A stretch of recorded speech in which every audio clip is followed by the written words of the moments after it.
pero yung binox niya 3, 'no. So yun, tina-type ko kasi sabi ko, saan kaya niya nakuha yung final answer niya? Mali yung lumabas sa calculus. So next time guys, double check ha, sayang kasi. Karamihan pa din yung conversion ng Rankine to Kelvin, yung 9/5, 5/9 na relationship pa din yung ginamit. And sabi ko nga sa inyo, hindi ko siya nire-recommend pero hindi ibig sabihin mali. Chine-check ko yung solution. So kung tama naman, edi tatamaan natin. Meron pa din ako mga considerations talaga. Nagbigay ako ng partial points, lalo na yung may mga erasure, no? Tapos meron doong paalala lang ha, yung sa box, yung nilalagay natin, final answer lang. Huwag niyo akong papiliin. Kasi nakalagay naman yung final unit doon. Meron kasi doon nakalagay halimbawa, 60 degree Fahrenheit or 15.6 degree Celsius, ganun. So, wag niyo akong papiliin, guys. Dahil kung ako pipili, what if yung piliin ko ay yung mali, 'di ba? So, final answer is final answer. Tapos, meron pa din nagra-round off. Well, nakalagay naman dun sa instructions no rounding off. Wala naman ako sinabing 4 decimal places. Siguro 2 or 3 students yung nag-round off ng final answer into 4 decimal places, no? So again, following instructions is a must. Okay, so I would like to share my screen na, guys. And please let me know if you can already see my screen. Yes po, ma'am. Yeah, Visible. wait lang. Yeah, wait lang. Diba? Nahilo na agad si ma'am. Di na alam saan pupunta. Eto, yeah. So our topic for today is the properties of fuels and lubricants.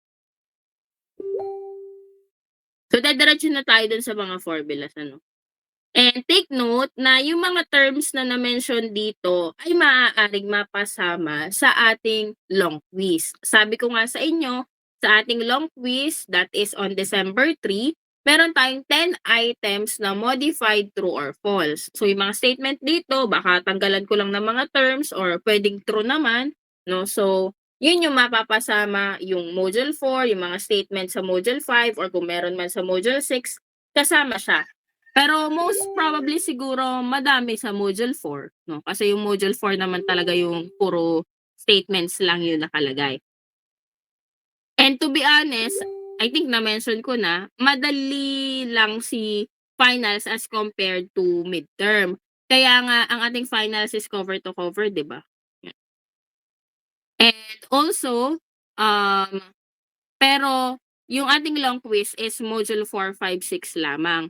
And hihinaluan ko na nga ng objective type kasi wala namang pag-iikutan ng mga tanong ni ma'am, no? Kasi mga puro empirical formulas ito. Magkakaroon lang siguro ng thrill kung hindi kayo marunong mag-balance ng equation. And yung balancing naman ng equation, ituturo ni ma'am sa module 6.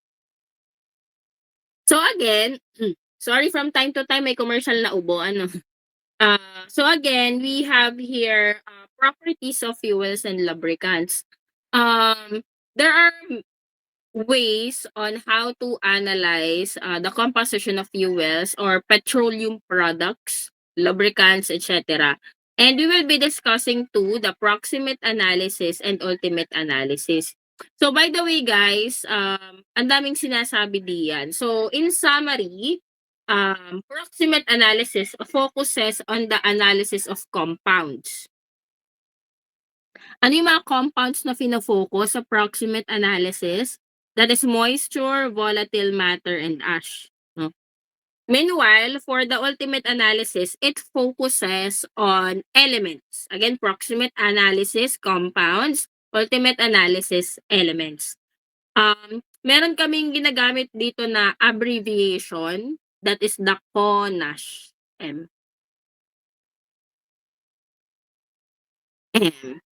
Yung ash dito ha, hindi yan ash lamang. Every letter represents a certain element. So we have C is for carbon, O is for oxygen, N is for nitrogen, A is for ash, S is for sulfur, and then H is for hydrogen, M is moisture. And most of the time, guys, ang pinakagamit talaga is si ultimate analysis. First, it is more accurate. And then second, yung mga empirical formulas natin is yung reference nila is the ultimate analysis. So kung mapapansin nyo, yung mga formulas natin, katulad nitong mga heating value, we have CHOS, no? So kailangan mo yung ultimate analysis para ma-solve yung problem. And then, by the way, I would like to ask, are you familiar with this formula? Kasi sabi ni Kim Lord, actually, natawa ako kasi sabi sa akin ni Kim Lord, na-discuss niya na ito sa inyo. So I asked the klase ko kahapon. Sabi ko, na-discuss na ba ito sa inyo ni Kim Lord? Sabi nung estudyante.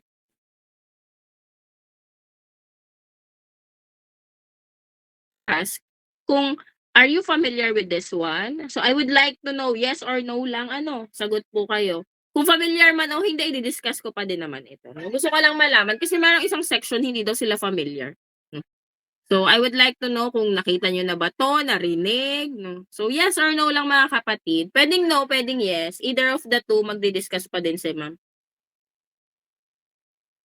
Yes. Nasa exam po yan, ma'am. Ano nga subject yon? Electives po. Anong pangalan? Hindi ako familiar ha, sorry. Sige. Talaga? Sabagay, kami din, ang term pala namin is ELEC 1, ELEC 2, gano'n, no? So anyways, ayun na nga, na-mention niya din sa akin na nagpa-sample problem nga siya kasi tinanong niya, what if daw, 15.66 ganyan. So sige, gandahan ko sulat. So sabihin na nga natin na yung formula kasi natin, yung basic formula natin for specific gravity is, for example, density ng liquid over density ng water, no? Pero most of the time ang gagamitin natin talaga liquid kasi fuel we consider that as liquid. And then density na liquid fuel yung mga examples natin. Kasi I think you are aware naman, meron tayong solid fuel, meron tayong liquid fuel, and gaseous fuel, no? So yung ating mga hydrocarbon, we consider that as liquid fuel, no? And then we have here density of gas over density of air. So kung nagkakalimutan lang mga kapatid, meron po tayo sa midterm constant values ng density ng density ng air and density ng water. But I think you can focus naman dito sa density ng water. So we have 1,000 kilogram per cubic meter and 62.4 pound per cubic feet. Yung gram per cubic centimeter, that is 1. No? Okay? No, so there are times kasi, that is why gagamit tayo ng correction factor. This is because there are times na yung specific gravity na kailangan natin is at a certain temperature. So even before, actually ang standard temperatures na ginagamit natin is 60 degree Fahrenheit. So if you will be converting 60 degree Fahrenheit, I think this is 15.566 ata, ganyan. So, para consistent tayo mga kapatid, ang gagamitin natin na standard is 15.6 in terms of degree Celsius, okay? 15.6 po. So kung si ma'am ay magbigay ng 15.66, obviously, they are not the same. So, gagamit pa din kayo ng correction factor. So, lagi ko itong mini-mention sa estudyante. And pag ine-exam na, may nagkakamali pa din. Kasi, ang sinasabi ng estudyante, same daw yung 15.6 sa 15.66. Uy, kahit tingin lang ng mata, magkaiba ang dalawang yan. No? So, again, dalawa po yung standard natin. For Fahrenheit, it is 60. And for SI, or for Celsius, it is 15.6, no? So, kung magko-convert po tayo, kung Kelvin, i-convert mo na kay Celsius, and kung Rankine, i-convert mo na kay Fahrenheit. So, para saan ang correction factor? So, syempre, ang ibinigay sa'yo at standard. Or minsan, ang kailangan mo din is, or ang given sa'yo is specific gravity at a certain temperature. For example, ang ibinigay sa'yo is specific gravity at 25 degrees Celsius. Tapos ang kailangan mo ay yung standard specific gravity. Makukuha mo ang standard specific gravity by dividing the specific gravity at 25 degrees Celsius. Yan, 25 degrees C. All over yung correction factor. And take note, marami nagkakamali dito. Actually, ako din, no? 3 zero areha. Minsan kasi ang naitatype lang sa calcu ay 2 sa pagmamadali. Hindi naman kailangan magmadali. Ano? So, dapat maingat sa pagtatype. No? Later on, we will be having sample problems naman for this. And then we have degree API and degree Baume. So, lagi nyo lang tatandaan dito, kailan ginagamit si degree API and degree Baume. First, pag degree API ang given sa'yo, siya ang gagamitin mo. No? Kung degree Baume, di yun ang gagamitin mo. Second, pag sinabi sa problem na fuel siya or lubricants or for petroleum products, automatically you will be using API. Pag sinabing brine, automatically you will be using Baume. And ang tinatandaan ko lang dito API, no? So 141.5 over specific gravity at standard temperature minus 131.5. And then I know, minus 1.5 lamang yung Baume or magiging 140 ito, magiging 130 ito. No? So, tipidin natin yung pagsasaulo ng formula mga kapatid. Yan, nasulatan ko. And then next natin is the higher heating value and the lower heating value. So, these characteristics, as engineers, no, kunwari engineers na kayo, doon din naman ang punta, diga? So, pag engineers na kayo mga kapatid, dalawa lang yan eh.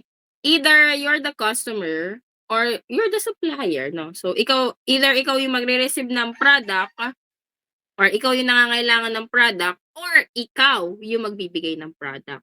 No? So, bakit mahalaga si higher heating value and lower heating value in engine design calculations?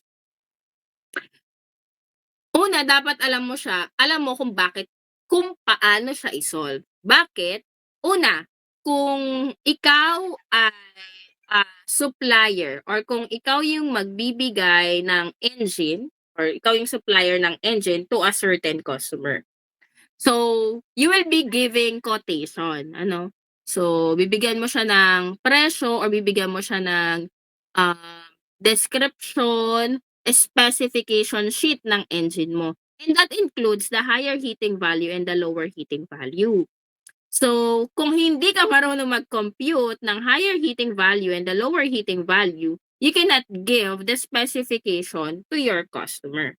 And on the other hand, bilang customer, hindi ka pwedeng basta ma-convince na lang nung quotation. So, dapat you have to confirm, ay, tama ba yung binigay niya sa akin?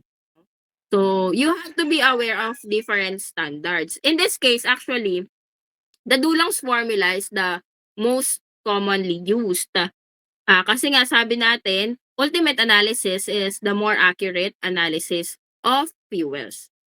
ASME formula, ASME stands for American Society of Mechanical Engineers. So as you know, yung mga American country, this is their standard. No? Then we have, itong dalawa, medyo bihira siya. For hydrocarbons, actually, pag-given din yung ultimate analysis eh. So, ang ginagawa ko dyan, just to share you my diskarte. Hindi ko ang sinasaulo ko lang ang dalawang ito. Why? Because, unang-una, pwede mo nang i-omit si hydrocarbon. Bakit po, ma'am? Kasi most of the time, pag given ang ultimate analysis, given si COSH. What do I mean by COSH? Carbon, oxygen, sulfur, and hydrogen. Di si Dulong's na lang ang gagamitin ko. 'Di ba? But Dulong's and for hydrocarbons formula is, may difference yan. Pero kung gagamitin mo siya pareho, choose one na lang. No? Pero either of the two, tatamaan ko naman.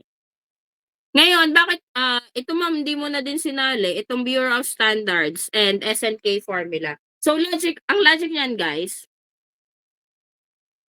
pag may specific gravity kasi ako, kaya kong i-solve si degree API, tama? 'Pag may specific gravity ako, kaya kong i-solve si degree API, tama po? Yes, 'di ba? Oh, so specific gravity kayang i-solve si degree API. Oh, ito kaya mo ding i-solve. 'Pag may specific gravity kaya mo ding i-solve si Baume. So pili ka na lang ng poison mo diyan. Ako ito na lang pipiliin ko kasi si as may formula in general for petroleum and widely used din siya kasi malaki din naman talaga yung influence ng Amerika, no? Kaya i-she-share ko din sa inyo, yan yung diskarte ko ng board exam. Bakit ko sasauluhin si Bureau of the SK formula, eh parehas namang specific gravity yung kailangan niya. No? Eh kailangan ko ding isiksik sa utak ko yung degree API. So dito na lang ako sa ASME formula. No? So dulong send ASME formula lang ang priority ko dyan. So you can, ano din yan. Pwede din ganun yung diskarte nyo. Actually, yung board exam namin, siguro 5 to 8 questions, dulang's formula and ASME formula. Ganun siya ka-helpful na formula. And ganun siya kahalaga.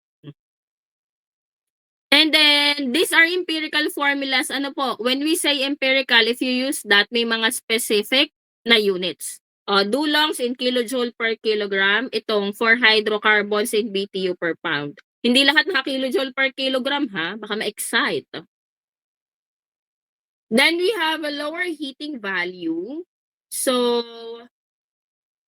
madali lang kasi 'to, kaya bihira kong itanong. Bakit? Kasi yung H2 most of the time given. This is also in percent ha. Tapos kung hindi naman siya given naman ang specific gravity para makuha mo si H2. Dito kasi sa higher heating value, mas madali magpaikot ng problem. For example, ang given ko ay specific gravity at a certain temperature. So, kukuha pa ako ng SG at 15.6 bago pa ako makakuha ng API, bago pa ako makakuha ng HHV sa ASME formula. So, may ikot ang problem. Sa LHV, wala akong masyadong maiikot dyan. No? Binibigyan ko kayo ng idea paano yung mga scenario or ikot ng problems. And this one, you can omit this one. So, walang ganyan na ibibigay si ma'am. Pag may binigay ko akong, sorry, pag may binigay akong ganyan na problem, plus 10 kayong lahat. Ano? So, ganun ko siya hindi ibibigay. Pero you can omit that, no? Para mabawasan ang aralin sa buhay. And then, we have here other properties. Again, ano bang sample dito, no?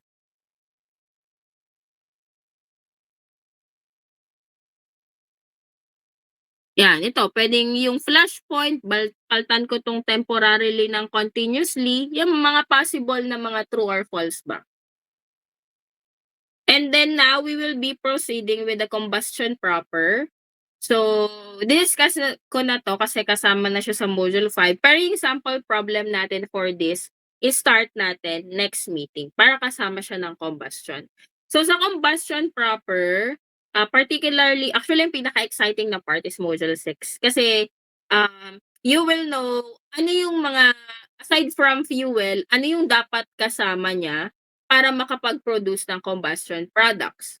And then, ano yung mga combustion products na sinasabi natin? And ano yung mga products pag complete yung air, pag kulang yung air, pag labis yung air. So, yun yung mahalaga kasi it is, para sa akin exciting siya. And to be honest, consider yourselves lucky kasi, hindi naman sinasabi magaling akong pro. Ano? Kasi yung sinishare ko sa inyo, actually siguro kay CK din kasi shinare ko naman tong module ko sa kanya. This is hindi itinuro sa amin, to be honest. So imagine mo, nagba-balance kami ng equation before, nanghuhula kami, no? So, nanghuhula kami to the point na, wait lang, para mas ma-visualize nyo. Ito. Module number 6. Yan. Ito guys. Nung you can start memorizing this kasi literal na i-memorize nyo na lang talaga siya, no? Though meron pa din mga balancing, pero hindi katulad dati na wala kaming ganitong formula. Nanghuhula kami sa value ng A. For example, halimbawa 20 yung tinry naming value ng A. Mali, hindi namin na-balance. Then we go for 10, ganyan. Tapos, mali pa din. Then we go for 30. So, talagang matrabaho mag-balance. Pero ngayon, hindi ko sabihin ganun kadali, pero at least meron na tayong starting value kung saan tayo magba-balance.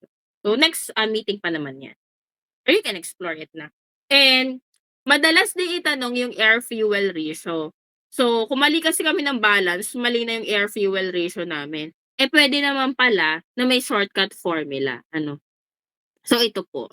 Kasi kaya ito na yung itinuturo ko kasi ito din naman yung gagamitin niya sa board exam. Ito din tuturo ni Alcorcon eh, no? So, it helped me. So, mas maganda na ngayon pa lang, alam nyo na. So, pag nagre-review kayo, kung alam nyo na to, makaka-focus kayo dun sa mga bagay na hindi nyo na alam. Hindi nyo pa alam, 'di ba? Hmm. Kasi hindi naman lahat ng talagang dapat 'pag nag-review ka, may dala ka din namang kahit kaunting knowledge, no? Kasi kung lahat aaralin mo dun, ay talagang mahirap. So, meron tayo ditong theoretical air fuel ratio na formula. So, you need the COSH, no? Carbon, oxygen, sulfur, and do you call this hydrogen? Again, makukuha mo to if the ultimate analysis is given. Bakit siya theoretical? Lagi nating sinasabi walang 100% na efficiency. Ano? So, hindi talaga perfect yung combustion. Meron tayong tinatawag na excess air. So, if yung theoretical, i-multiply mo kay 1 plus minus E, makukuha mo yung actual. Eh, bakit may plus? Bakit may minus? No? May idea bakit may plus? Bakit may minus? Ano kaya pag plus? Plus 5, ganyan. Pag plus, guys, excess. Pag sa problem, sinabing excess air, pag kumuha kayo ng actual, dapat plus ang gagamitin. Eh kung ang plus ay excess, ano ang minus? Kulang. Kulang. No? Ano English ang kulang? No, so tama yan kulang. Pwedeng lacking, pwedeng deficient, insufficient, no? Pero most of the books ang gamit insufficient air. Yan. So kulang. So I appreciate your section kahit hapon na may nakakausap pa ako, no? So again, sa problem pag sinabi halimbawa 10% excess air. So 1 plus 10. 1 plus 10%. So 1.1.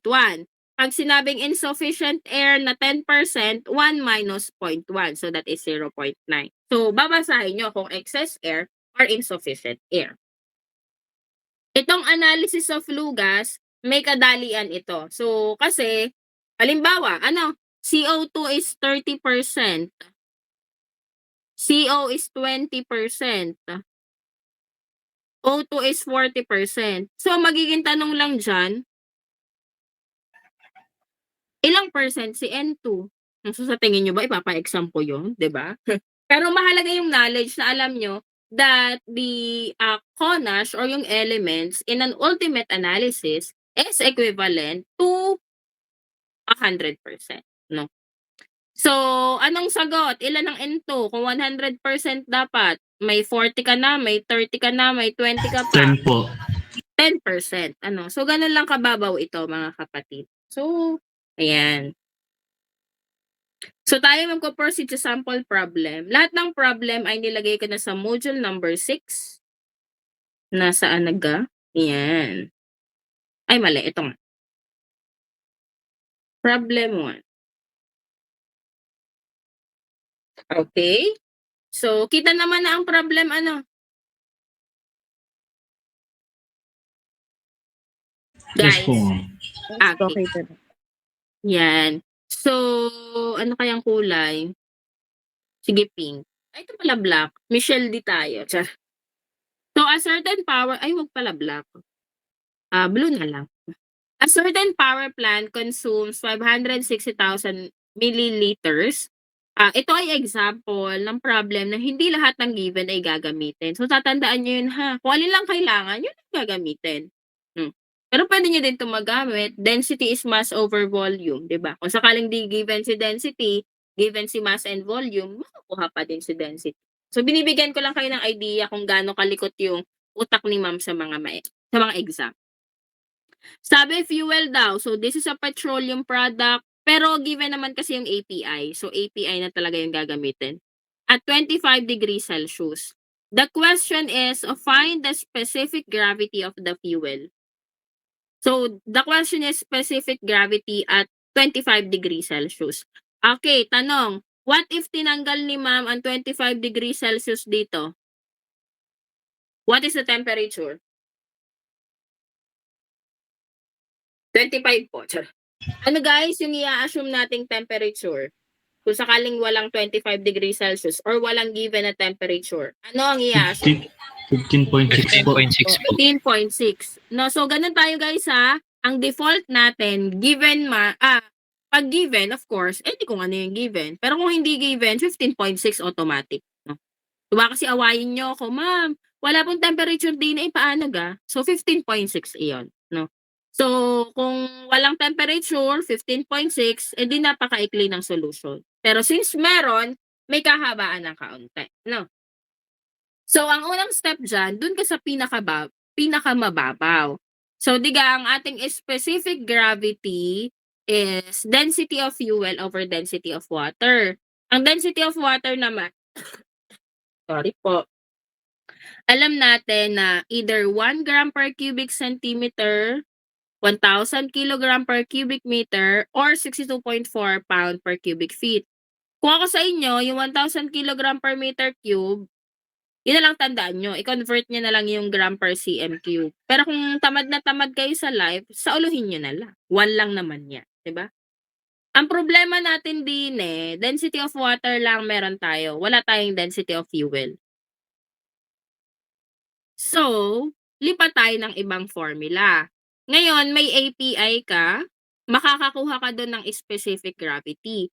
Pero take note guys, yung specific gravity na makukuha mo ay 15.6 lang. Pero yain na, at least may specific gravity. Pag nakuha mo at 15.6, magmumultiply ka pa ng correction factor para makuha mo yung 25 degrees Celsius. Actually, madali lang to yung sa mabibilis sa calcu. Pwedeng dire-diretso na to Pero of course, we have to acknowledge na hindi lahat mabilis yung utak. No? Doon tayo sa dahan-dahan na solution. Okay, gamitin si API 29 is equal to 141.5 over specific gravity at 15.6 minus 131.5. Pwedeng shift solve or pwedeng i-mathematical nyo yan na 141.5 over 29 minus 131.5. Yan. So the answer is 0.8816199377. Huwag pong ma-excite, hindi pa ito ang final answer. Pero kung halimbawa, wala nga aring temperature, so ito na yung final answer mo. 'Di ba? Kasi at 15.6 yung standard natin Pero, syempre, sobrang dali naman noon. We need the correction factor. Ang gagamitin natin is SI unit. Kasi degree Celsius ang given So, wag niyo na namang i-attempt na degree Celsius, i-convert pa siya sa Fahrenheit. Doon na kayo sa mas madali. Though again, wala naman akong choice. Kung ganun ang ginawa nyo, katamaan ko pa din naman yun. Pero, ang sinasabi ko sa inyo, doon kayo sa mas madaling solution. Bakit ba gustong-gusto nyong pahirapan ang sarili nyo? Ayan. Kasi actually, nung midterm yun, napansin ko yun. Di ba, from time to time, nag-change ako ng mga units. Ganyan. Merong mga estudyante talaga na lagi silang naka-SI unit. Like lahat ng given, halimbawa naka-English unit na, itina-transfer pa nila lahat sa SI unit. So grabe ba yung trabaho? No? So anyways, tama din naman. Pero sayang ba yung effort na given na you can use naman yung mga English unit na counterpart. No? So anyways, discard nyo naman. So parang na-bother lang ako na ang haba-haba ng solution. Ako po ang mata yun. Yun. So, yung mga guilty doon, okay lang yun ha. Kasi, I acknowledge din na baka yung naging focus nyo is lahat ng SI unit na lang yung sasauluhin ko, 'di ba? Pero maganda din na ma-practice kayo sa English unit kasi just to give you an idea, nung board exam namin talagang dominant ang English unit. So yun, no. Naano lang ako, sabi ko ang haba naman ng solution nito, no. Nag-check kasi talaga ako ng solution. Tina-type ko pa nga yung mga Mas tinatawag gets ko ko. po kasi yung ano, paikot-ikutin po yung Mm, sa unit po. okay. So, walang problema dun guys ha, if that works for you. Sabi ko nga sa inyo, chine-checkan ko yung solution ninyo. And yun nga, yun lang yung mga na-observe ko. Kasi na-appreciate ko din yung yung mga maikli ang solution. So, if that works for them and yung mahaba yung nagwo-work sa inyo, parehas naman tama, walang problema. Siguro lang, yung time lang, medyo baka halimbawa 15 minutes niya na-solve, 25 minutes mong na-solve, 'di ba? Siguro yun lang siguro yung issue ko doon. So, yun. Anyways, hindi ko sinasabing mali yun ha. Yun lang yung comment ko. Yan. So, let's proceed with this one. Ang ating, pwedeng nakuha na natin yung 15.6, kailangan natin ng correction factor. So, again, pwedeng diretso na or pwedeng kuhanin mo muna yung correction factor tsaka mo i-multiply. So, either of the two, ang paalala ko, 3 zero ari ha. Lagi kasi ako nagkakamali dyan. No? So, kaya sineshare ko sa inyo. So, our specific gravity at 25 degrees Celsius is 0.8816199,377 times 0.993232. So, that is 0.875653134. Yung specific gravity naman natin is unitless. No? So, that is our final answer na. Nagets ga? Yes po, ma'am. So, ganun guys ha, sabi ko nga sa inyo, madali lang ito. Kailangan lang, alam mo yung gagamitin na formula. Kasi, ang tanong ay specific gravity at 25 degrees Celsius. So, alam mo, gagamit ka ng correction factor kasi hindi 15.6. So, kailangan mo makuha yung specific gravity at 15.6. Paano mo siya kukuhanin? May API ka. So, paikot-ikutin lang natin yung mga formulas na alam ninyo. Kung di nyo alam yun, hindi nyo talaga masasolve. So, we have here another problem. Kanina, wala tayong density. Ngayon, may density na tayo. So, ano ba ang diskarte? Pero ibang question naman to, no?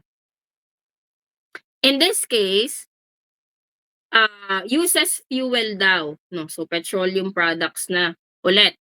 May density, 897.65. So, again, pwedeng wala ari ha. No? Kung nandyan man yan o wala, 15.6 degrees Celsius. The question is higher heating value. So, balikan natin. Madami tayong formula sa higher heating value. Ang tanong, magagamit ba si Dulongs?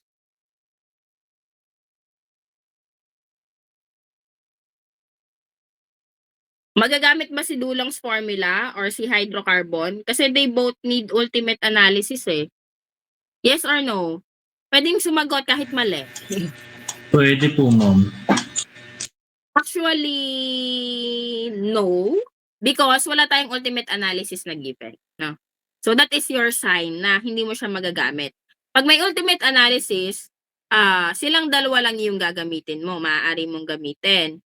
Pag wala, you can use ASME, Bureau of Standards, SNK formula. Next question. Pwede ko bang gamitin si SNK formula, yung may baume? Yes or no? Again, pwedeng No sumagot.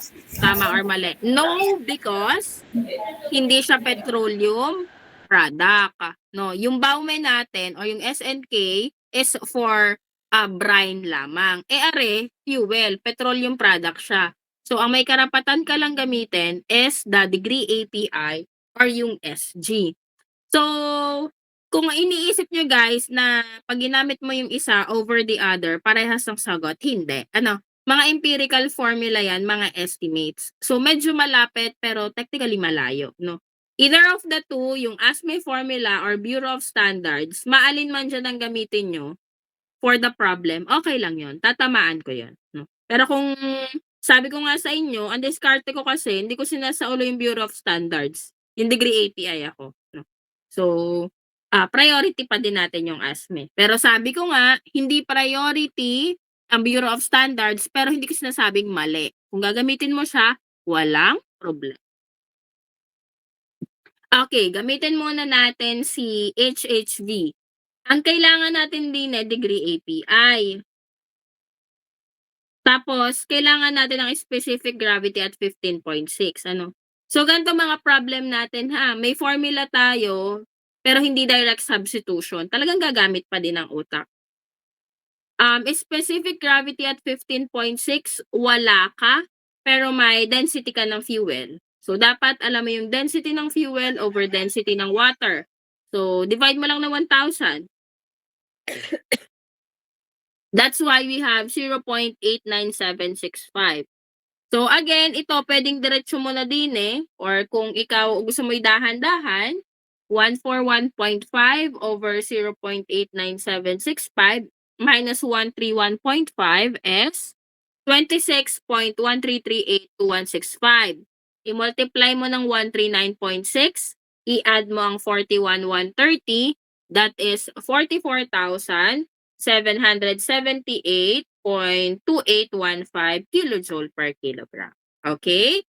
So, again, sabi ko, pwede pa yung isa, ano? Wait lang. No. Kita ba itong another note, guys?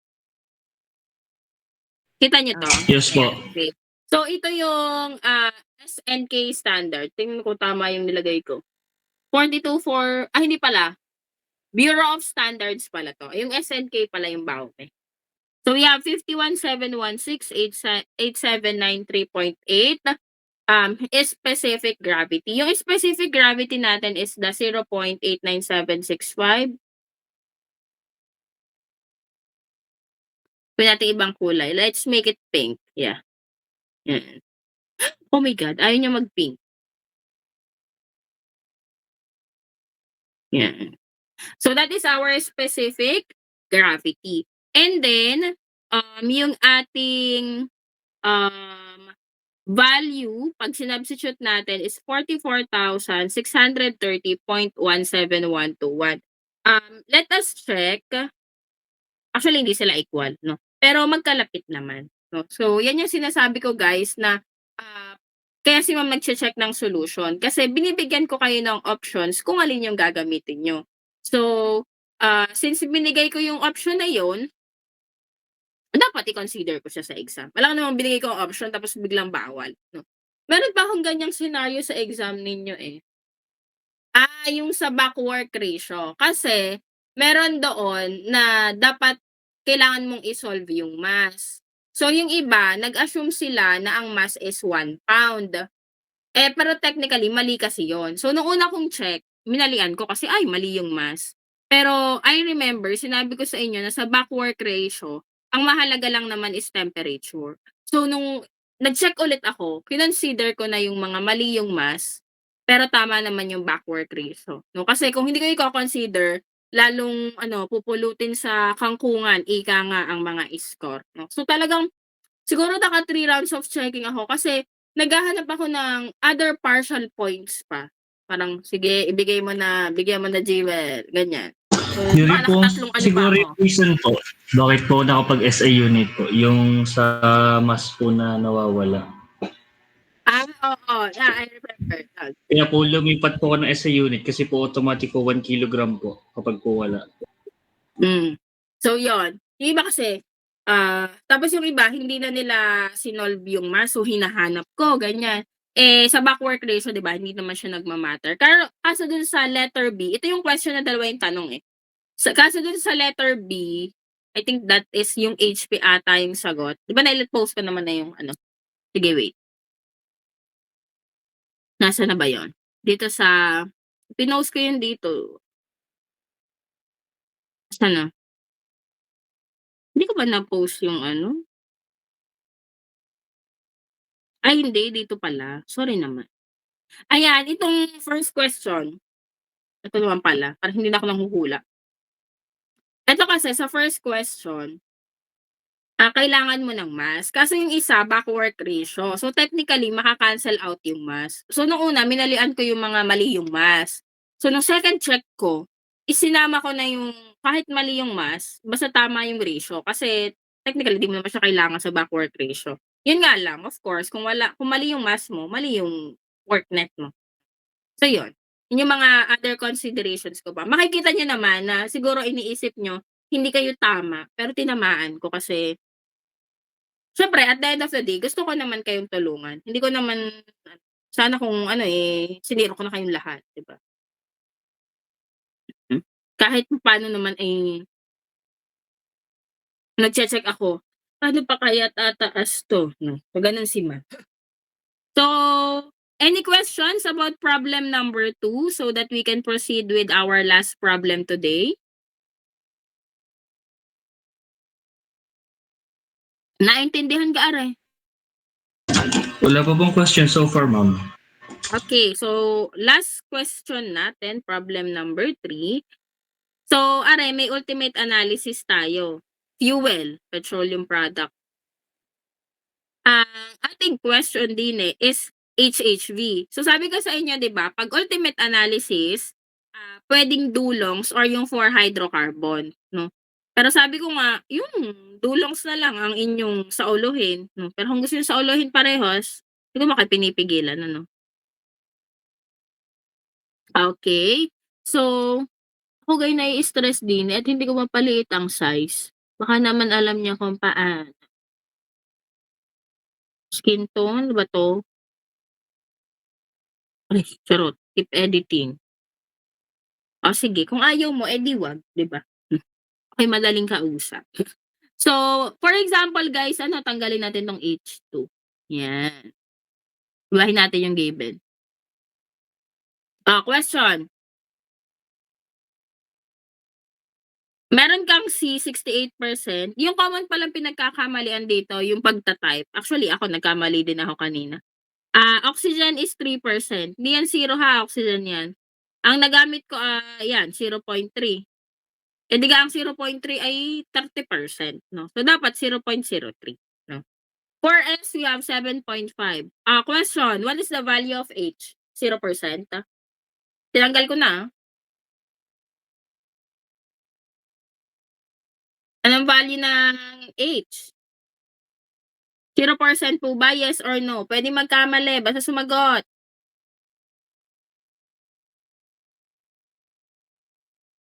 Guys? Yes or no lang? Oo, hindi. No? No po. No. So, paano mo malalaman ano yung value? Ma'am, tinakpan mo eh. So, Yeah, ang trick po. dyan, guys, dapat 100% ito. So, i-check mo. 100% ba? 68 plus 3 plus 5.5 plus 7.5 plus 7.5 plus 5. 96.5. May nawawala kang? 3.5. Ano? 3.5. 3.5 po, ma'am. So, yung 3.5% mo, yun yung kay H2 mo. Ano? Kasi kumpleto naman ang Conash M. Yung H nga lang nawawalan. So, yung H2 mo hindi zero. Unless of course, halimbawa, yung total nito 100% na. So, yung H2 mo, dun lang magiging zero. Eh, in this case, 96.5 eh. So, yung 3.5 mo, ibigay mo kay H2. So, after that, yun kasi yung mga karaniwang trick ko. Kahit sinabi ko na actually, siguro yung mga hindi umattend ngayon, sila yung magkakamali. No, kasi guys, sinabi ko na ngayon, may magkakamali pa din sa exam. No? So, yun yung nakakalungkot eh. Kung hindi ko sana sinabi na ganun yung gawin, di ba? So, pwede nating i-direct sub 33,820 times 0.68 plus 144,212 times 0.035 minus 0.03 over 8 plus 9,304 times 0.075. Sorry ha, medyo hinihingal. Our answer is 28,202.025 kilojoule per kilogram. Okay? So, ano pa yung mga other scenario natin? For example,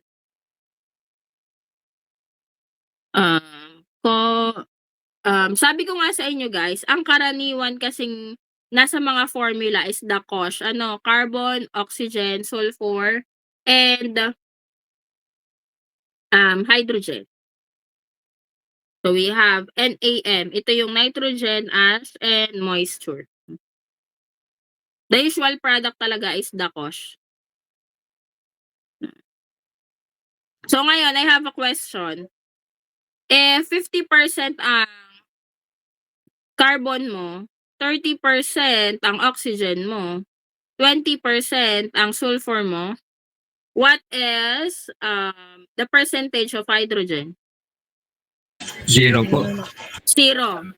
Even NaM, di ba? 0. Okay, so ibahin natin. Paano pag 10% yung sulfur mo? Ilang percent to? 10 po. 10 sino? Si H, si N, At yung si po N, nung si A. dalaw, nung tatlo po. So, Ay, nung hydrogen yan- lang po. Cosh. Okay, ang dami, no? So, ganito yan guys ha. Una, huwag niyong hahatiin. No? So, it's not logical na i-assume na hati-hati silang lahat. Since ang kailangan mo lang naman sa problem ay CH, so, ang safer way to assume is that kay hydrogen mo na lang ibigay. So, 10% kay hydrogen. So, halimbawa guys, ibahin naman natin, ang nawawala ay si S naman. So, 40, si O, 5%. Si sulfur ang nawawala, H is 5%. No? Yan. Oy. O, ilan? Si S? 50% po. 50%. No? So, ganun tayo guys, hindi na natin papakailaman si NaM because hindi naman logical nga na paghiwa-hiwalayin natin si 50% kay S, kay N, kay A at M. Sa formula mo naman is COSH lang yung kailangan mo. Pero kasi na-encounter, if I recall, na-encounter ko to sa board exam ang ginawa ko dyan, parang tinry ko na hatiin sa 4, hindi lumabas sa choices. Ginawa ko, binigay ko kay H, lumabas sa choices, no? Pero, just to give you an idea, most of the time, ibibigay ko naman yung ultimate analysis ni CONASH M. No? So, magiging checking nyo na lang dyan if 100% yung CONASH M. Itong shinare ko ngayon, baka kasi ma-encounter nyo sa ibang problems ba? O baka, bakit kaya hindi pinaghiwa-hiwalay? Pero technically, i-award mo lang sa isang problem. Sa isang element. Pero bihira lang, natandaan ko lang siya kasi nga, significant na problem siya sa akin Like parang na-encounter ko siya nung mismong board exam and mapalabas mo lang yung sagot kasi may choices, no? Pero kung sakaling nasa choices yung i-divide mo to sa 4, ay hindi ko alam gagawin, no? Pero fortunately, ang lumabas lang sa choices ay itong yung H ay sa H lang binigay. No? Pero again nga, most of the time, siguro 99% of the time, may 1% pang natira. No? Ibibigay ko naman yung ultimate analysis. At least na-mention ko din to sa inyo. And another one will be, ano pa ba? Ayun, itry din natin ito. Ito naman yung, mga kapatid, this is the 4 hydrocarbon. 13,500. Same given ha, itatry lang natin. 0.68, that is 9,180. 6890 times 0.035, that is 2,131.15. So, ang lumabas in BTU per pound. Kasi ang nakalagay doon sa, nasaan nag-iyo?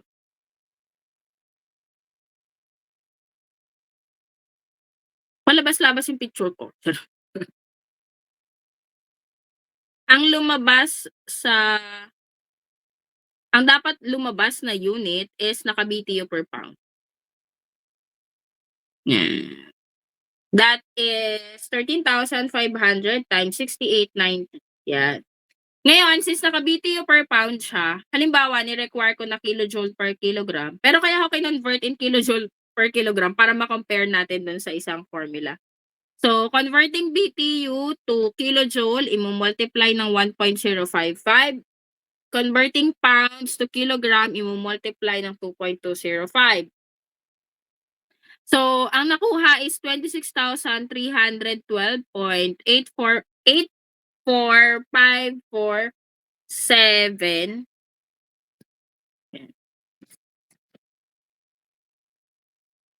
So, by comparing it to, nasa na yung sagot natin?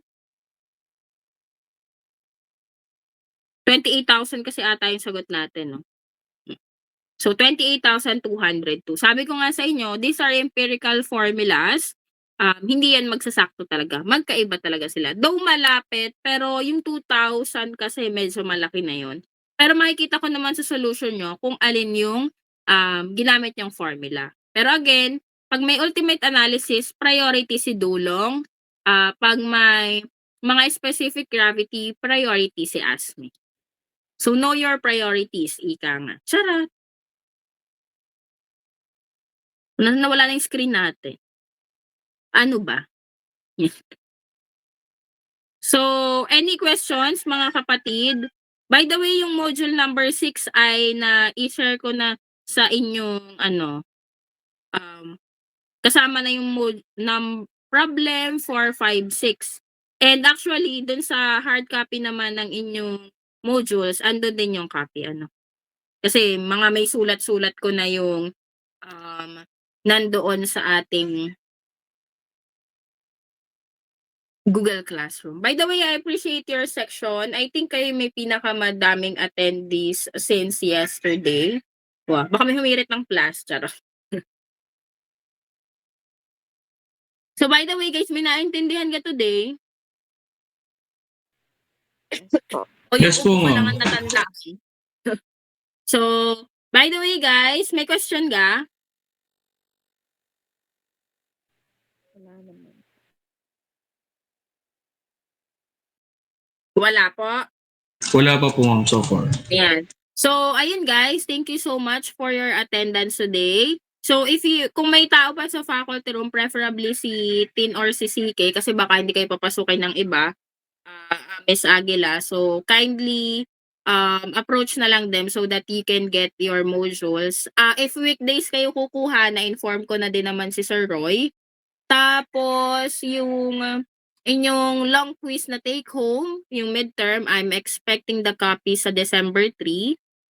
Next meeting natin, November 26, online no, kasi dapat ngayon yung face-to-face natin. Kaysa ubuhan ko kayo ng ubuhan. So, in-online na lang natin. And I think naintindihan nyo din naman yung discussion. So, next week, bibigyan ko kayo ng instruction sa problem set. Of course, aside from discussing module number 6, online din naman yung problem set. Again, you have 1 week to submit it. And bibigyan ko din kayo ng idea sa long quiz. Pero, ngayon pa lang, basahin na yung mga modules kasi meron tayong 10 item na modified true or false. Okay po? Okay po, ma'am. Yes po, ma'am. Yeah. So, any questions before I end the meeting? Wala pa po. So, if there's none, again, I appreciate your section kasi madami akong nakakausap, madaming sumasagot, and madaming umaattend. No? So, I appreciate you for that. And thank you din sa pakikiparticipate and sa pasensya ninyo, sa patience ninyo, kahit paubo-ubo si ma'am. So, thank you so much, guys. And see you when I see you. And hopefully, I get well soon na para mas madaming energy sa sunod na meeting. Thank you so much, guys, and ingat sa pag-uwi. Kung nasa bahay. Thank you po, ma'am. Sleep well. Thank you po, ma'am. Thank you po, ma'am. Thank you, guys. Thank you po. Bye-bye. Galing po. Thank you, guys. Thank you po.